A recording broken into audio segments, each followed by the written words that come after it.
From the Middle Country Athletic Complex in Selden, New York, it is the Long Island Baseball Class B Championship live on the NFHS Network.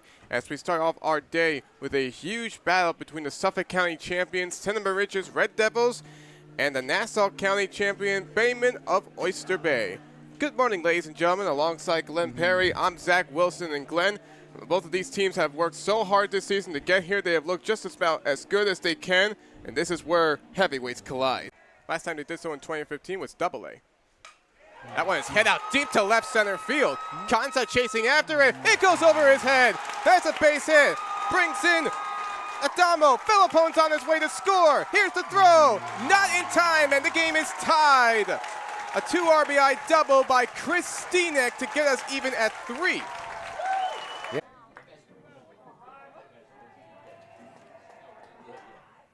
Oh no, and a line drive into right field. Over the head of right fielder. There's a base hit. Heading right towards the roll. 1 run comes in. Here comes the second. The throw. Not going to get there. And it's a 2 RBI triple for Sam Matvia. 3-0 Port Jefferson. Here's a 2-0. And there's a line drive. And caught right at the inside by Lordy for the first out. This is the quarterfinal round of the state tournament in New York between Cinnamon Ridges and Oyster Bay. It's also the regional championship, the Long Island championship to be exact, between these two teams. As Cinnamon Ridges in their red jerseys with black numbers, holding on to their 1-0 lead as the pitcher Dan Gilroy comes back to the plate. Base hit his last time up, bringing home Bonventry on an error.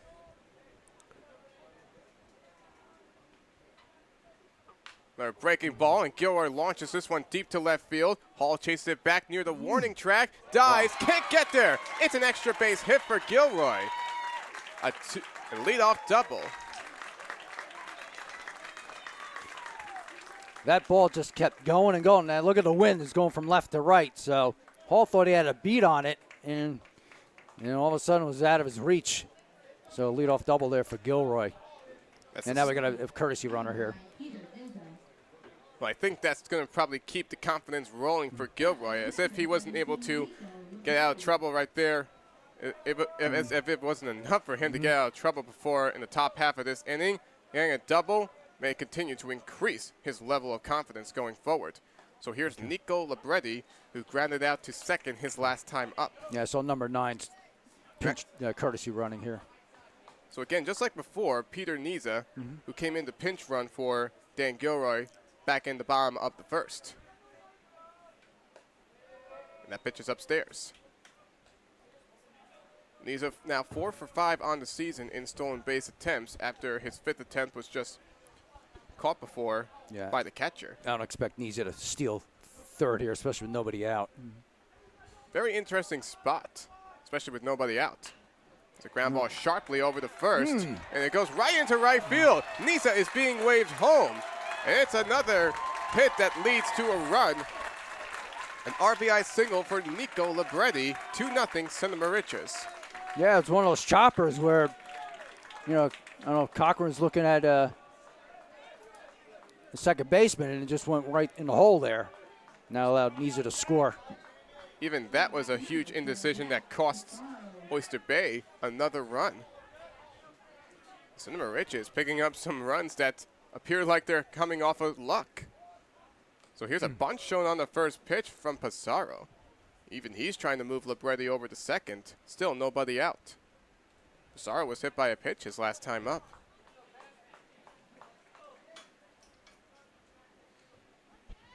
Paul Gibson really focusing on the change that his team was facing after last year. A couple of star players for them going to college. Pickoff attempt. Libretti gets back over the first. Last year he had Joey Hiller and Braden Armada, who were exceptional players for the Red Devils, but now both of them are at Quinnipiac University. There's another bunt shown. That one goes on the outside part of the zone for a strike. It's 0-2. So Pissarro will not be able to bunt here. But of course, he has massive confidence in being able to get it in play. You don't know the mindset sometimes. You think, I'm going to take that chance. He obviously does it right there, and he goes out deep to left field. Hall doesn't really make much of a movement.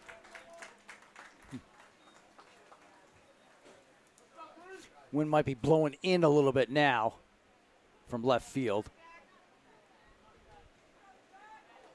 That's probably why, again, Hall didn't really take that many steps, or if any at all. So Cressy back to the plate. Last time he was up at the plate, he lined out sharply over to Lordy, who made an extension right near shallow left. He swings and misses on the first pitch. Cinema Riches was red hot in League 7 this year, going 18-2. Well, the next best team were Bayport Blue Point and Shoreham Wading River at 13-6. Another off-speed pitch, and that one fools Cressy for strike 2.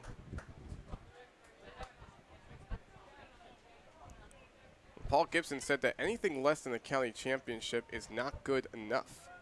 Being the top seed in the conference playoffs, you knew you needed that, and here comes the runner, and Libretti beats it out on ball 1. So it looks like even without Rabor Costanzo, everybody else in the Cinema Riches lineup has been able to compensate for that loss. Now the Red Devils have another runner in scoring position. Let's see if they can cash in here. It is a rarity to see Libretti go for a stolen base. Just the 3rd time this season that he has even attempted it. And now he is perfect on all 3 of them. 1 ball and 2 strikes. Libretti now in scoring position for Cressy. Breaking ball and a swing and a miss for strike 3, and that is the first strikeout of the game from Von Bargen. 2 gone.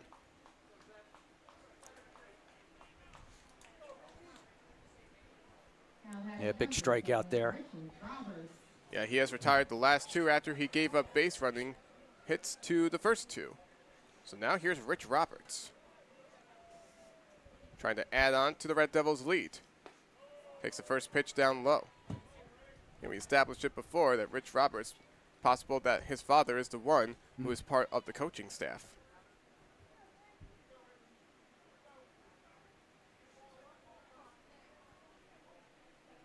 He is a sophomore, and his dad is indeed Rich Roberts, who is one of the assistant coaches on the team.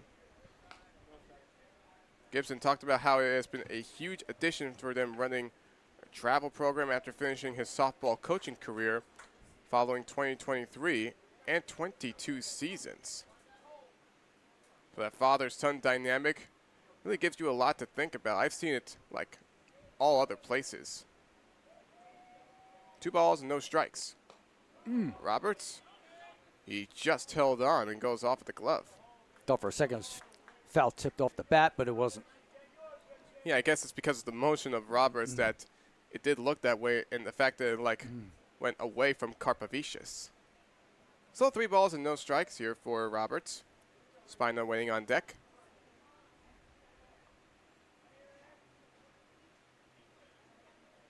Von Bargen behind. And it's ball 4. So it's a 4-pitch walk that Roberts draws. Red Devils now have 2 runners on with 2 outs.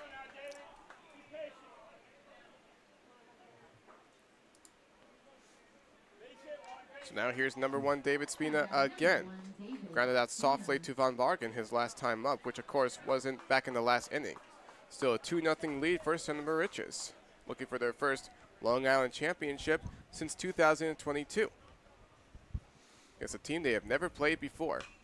First pitch is smacked away into foul territory. That one really had the distance going towards the other side of the parking lot. Even well over the batting cage for that matter. Maybe in our next budget, they got to put a big net on that right side. I mean, we already have the net protecting us right here. I mean, last time I was here, which was, I think last week, the Class A Suffolk County Championship between Port Jeff and Pearson, I saw at least a couple that went behind and hit the net. Even fans were reacting, even though they knew they were protected. Another foul ball. This one goes the opposite way. No cars on that side. It's just nothing but trees, and we're close to a little playground that obviously is right next to the middle school.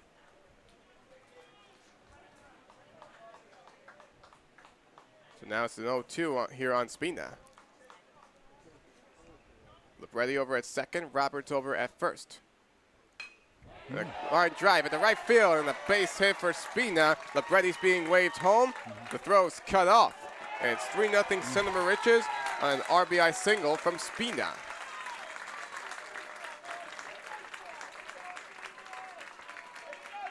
Yep, Cinema Riches, they're getting the key RBIs, driving in the runners in scoring position.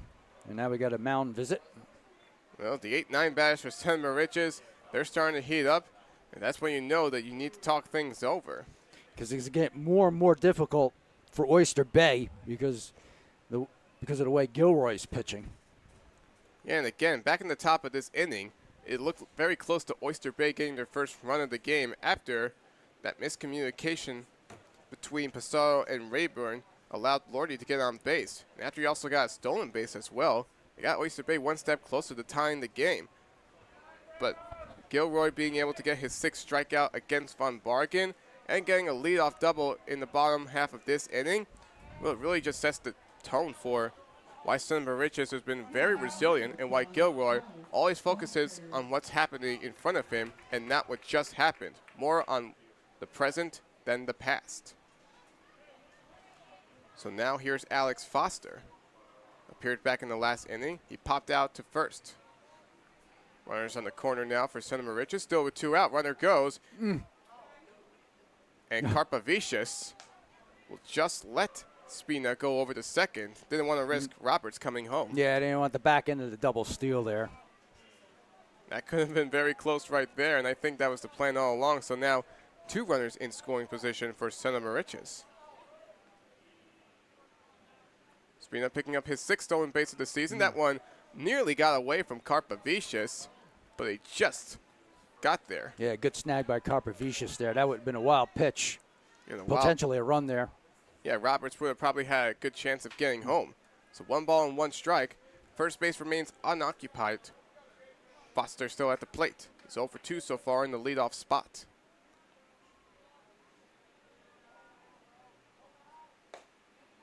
There's strike. Von Bargen now back ahead of the count. It's 1-2.